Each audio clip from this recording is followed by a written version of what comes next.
Alright, folks. Sunday morning coffee. How you doing out there? I'll tell you what, I've had one hell of a week and I'm still behind.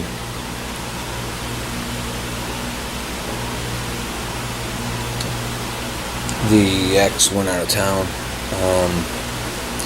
It was either Wednesday night or Thursday morning. I've had the kids since Wednesday. I'll have them until Tuesday night.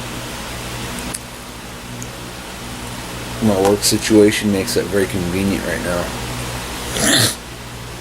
Then again, even if I were in a shop, I'd have an office set up where they can, hang out. Video games, TV, stuff like that. So it hardly matters at that point. I've had various shops over the years and always had somewhere set up they could just do what they gotta do. Apparently my daughter found her Crayolas. She got some of them taken away from her the other day because she left them out without putting them away.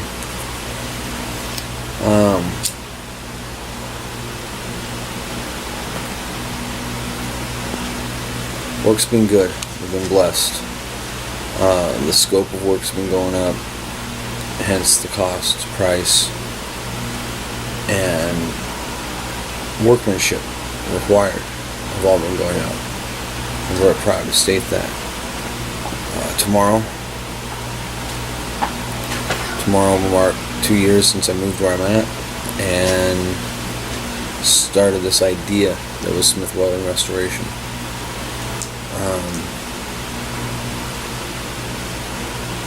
Tomorrow will be the naming day for my little company, which is, kind of a groovy marker. We survived for the first two.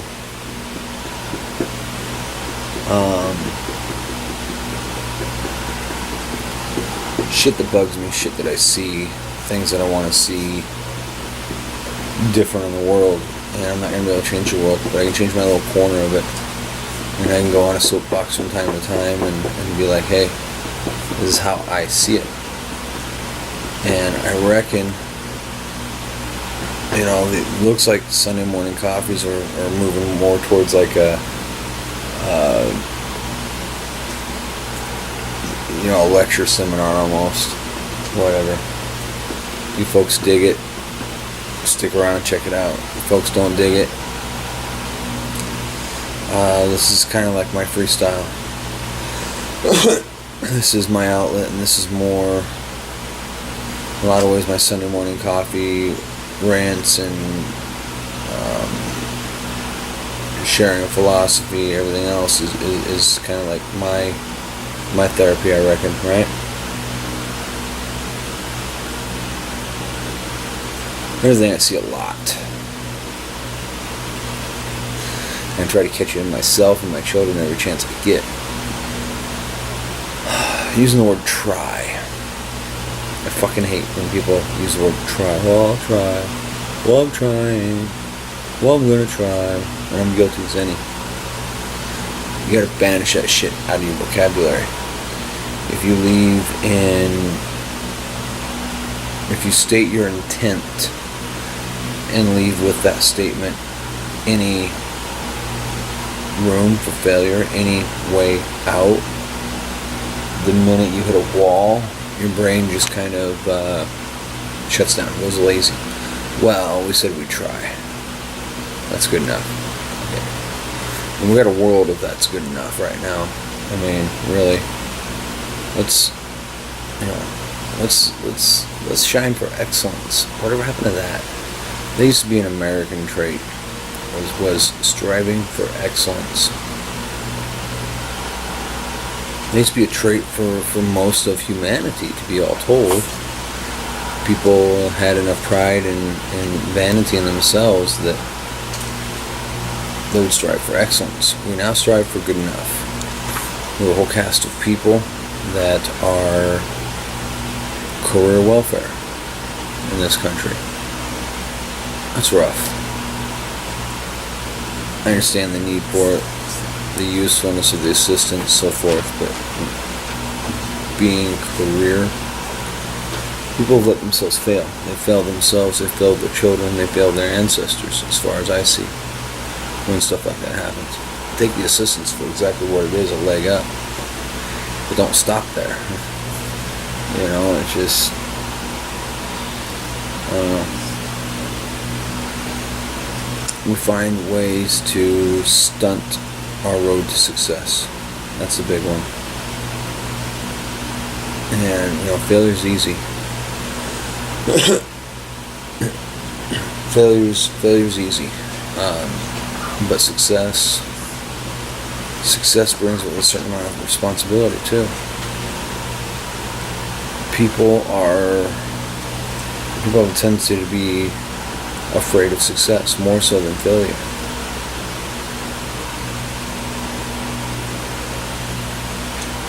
I can't understand that. I refuse to understand that. I gotta be honest, I've failed more times than I care to mention at age 36. But I've failed in those times because I tried. I gave that effort, whether it was well informed and educated or not. I chose a course of action and went to it.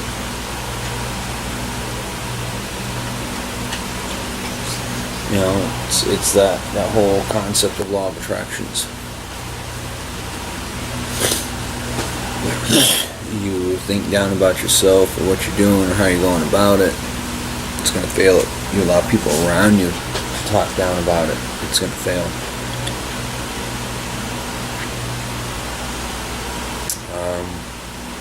About a year ago, a very good friend of mine,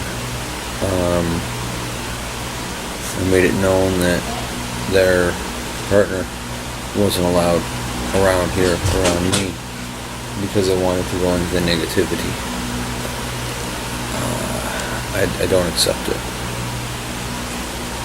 My children will haggle over a nickel. Yeah, I've taught them to haggle, I've taught them to negotiate, I've taught them to hustle. But I've also taught them to be good people. Those two things will get them far in life. You know, and in my fervor, trying to make everything happen. When you guys saw it, I just posted up 6 video segments. Most of my editing happens Friday night, Saturday night. That's usually the only time I get that chance to do the editing. So I stayed up till wee hours in the morning getting all the footage from last week out before I post this.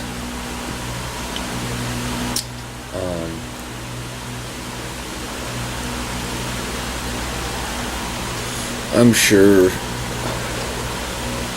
I was really strategic and not worried about it, I could garner more individual video views by putting up a video every day of the week.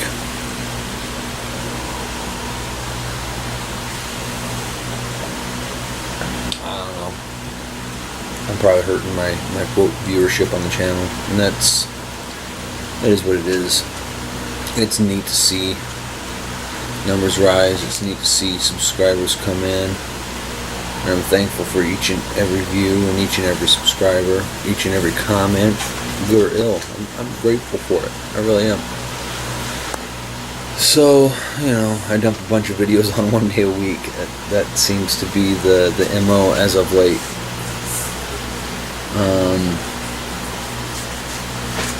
You know, this week I was screaming towards burnout. Tuesday I was worthless. Jeremy picked up and pulled a lot of drag for me, and I just been tired and beat. I was careening toward burnout. Yesterday I slept in. Today I slept in, and it felt amazing. You know what I mean? Slept in like, oh, I stayed in bed till 8:15. I mean, I was in bed till like 10:30, which is not typical of me. And at the end of the day, what I get done is what I get done.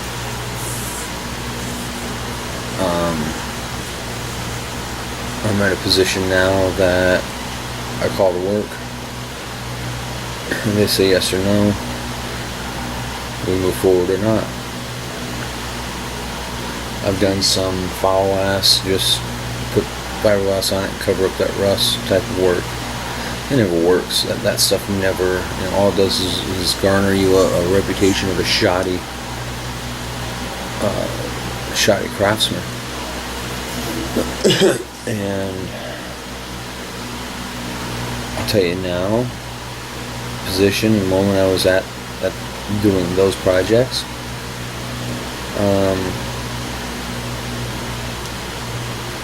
it's better to be called a charlatan with a full belly than a stand-up citizen with an empty one. So we do what we got to do to get along, get down the road, get by. The worst part is, even when I do the crappy repairs, I let them know exactly what it is and why it's crappy. And they still elect instead of doing it right. Well, I've stopped letting them elect to do the shoddy work. It's not helping my cause any. I'm not the cheap guy around. I do work cheaper, but I don't want to be the tinfoil and duct tape guy. It's easy to do. You get a lot of work that way, especially with Iowa rust. But, there comes a time you got to draw a line in the sand and figure out where you're moving, what direction you want to go. You can leave yourself stuck there, which is perpetual starvation, one day away from hunger, or move forward.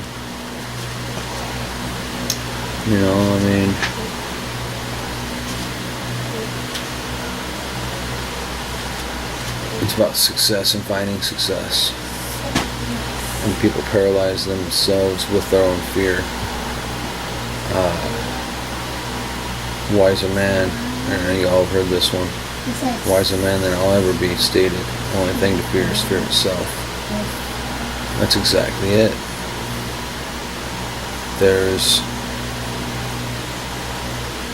more anxiety, fear, and concern with success than any other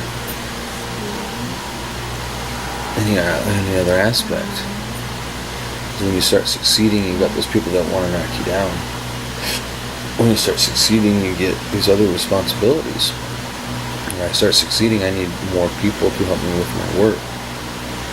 That's a responsibility. If I hire them part-time, my responsibility is to garner them at least 20 an hour, or 20 hours a week. Full-time, at least 35 hours a week. And that's, again, it's responsibility. You got, at that point, you're accruing charge accounts and everything else, whether they're charge accounts on paper or under the table.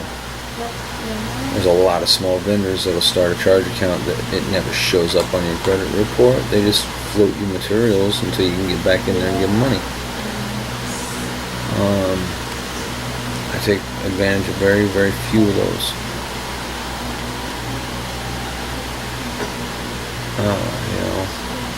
Here lately I've just been trying to rewire my brain away from the aspect of good enough, away from any convenient failures that can come along.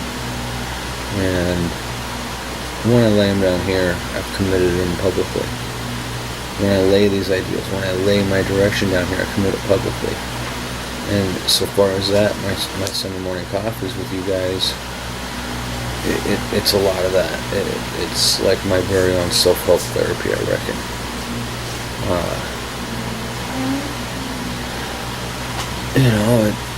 Part of the gig. Oh dear, let me see. I'll wrap this up. I sold a Ford 400 engine that needed rebuilt and an FMX transmission. I've been lumping them both around for 15 years. I've been in my mother's back barn for 11. Started off as a phone call about carb work and engine work on a Ford 400. I mentioned I had it. I said, I'll let the whole mess go for $100, dude, whatever. I was fixing to scrap it out. So I got to give my mother a good treat there. It's been in her yard, or in her barn for 11 years. That ain't mine no more. I just happen to know where it was at. So we got it loaded up. I used to give my mom the 520s they gave me because it's my mom. And regardless, whoever's got that possession is 9/10 of the law. There you go. She deserved more than I, for sure. And who doesn't like getting a surprise $100 bill on a Saturday afternoon?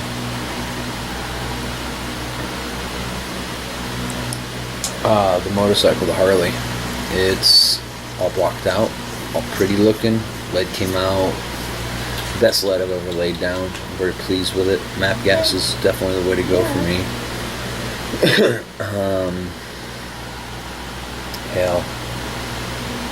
Ford Expedition. I gotta lay down some surface primer and block it out. I use a fast set product, so I'll be able to block it out on the spot, seal it and shoot it. Like I said, the motorcycle tins are hanging up, ready to be sealed and shot. I'll go out, scrub those down with a gray Scotch-Brite, and then wipe them down with rubbing alcohol.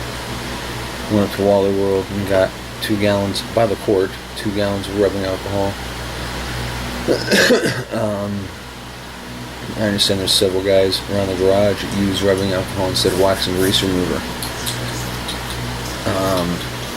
It gets all the wax and grease off without being too harsh,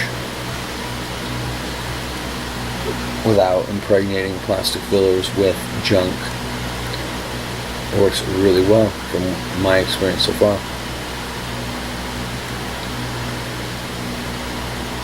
Man alive. We're just keeping on, folks. Have a great day. Thank you for joining me for a cup of coffee. I'll catch you guys here soon.